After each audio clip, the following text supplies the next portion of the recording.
Fighting continues in the Middle East, with Iran launching a new wave of attacks as Israel hits targets in Lebanon. Now, for more on this, we head over to Washington, where we're joined by our correspondent, Reggie Cicchini.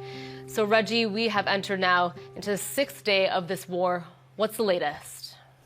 Well, Miranda, we are getting a better idea from both the United States and from Israel precisely what is being struck in Iran. And according to the Israeli military, in this latest round of strikes that began, this would be the 11th round of strikes, we know that they are going after underground missile storage and missile launchers around the country. Well, the United States, according to the Pentagon briefing on Wednesday, says that it is now ending its broad campaign and is now going after a far more targeted strike throughout the country. We've also been given an update that from Iranian officials that the death toll in the country now sits at 1,100 as Iran itself continues to fire missiles around the region through the Gulf nations. But also this morning, there is reports that an Iranian drone struck the airport in Azerbaijan along with a government building, opening up a new front in this war and creating, a new threat with other Azerbaijani officials suggesting that they will respond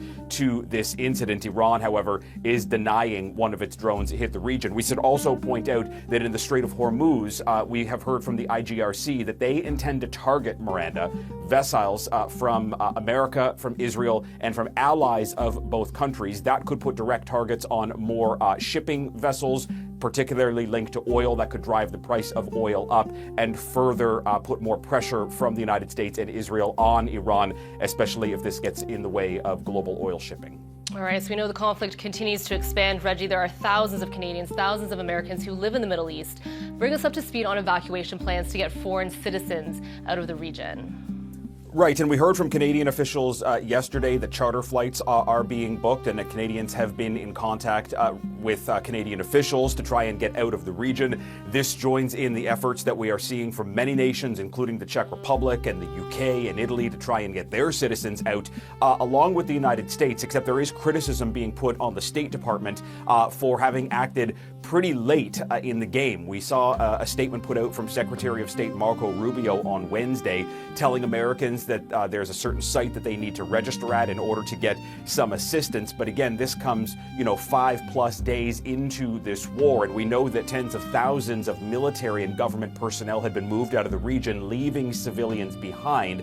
And with so many, pieces of airspace that are closed or intermittent closures of airports, it is much more difficult for people to try and find ways out. Then there are countries from much further away from, like Japan, which is simply telling its citizens in the area to shelter in place. So it is a scramble again for these foreign citizens and for these foreign nations to try and get their people out, especially with the situation as tense as it is. All right, now, Reggie, this is still a war between the U.S., Israel, and Iran, but some Western leaders are now saying they're ready to assist.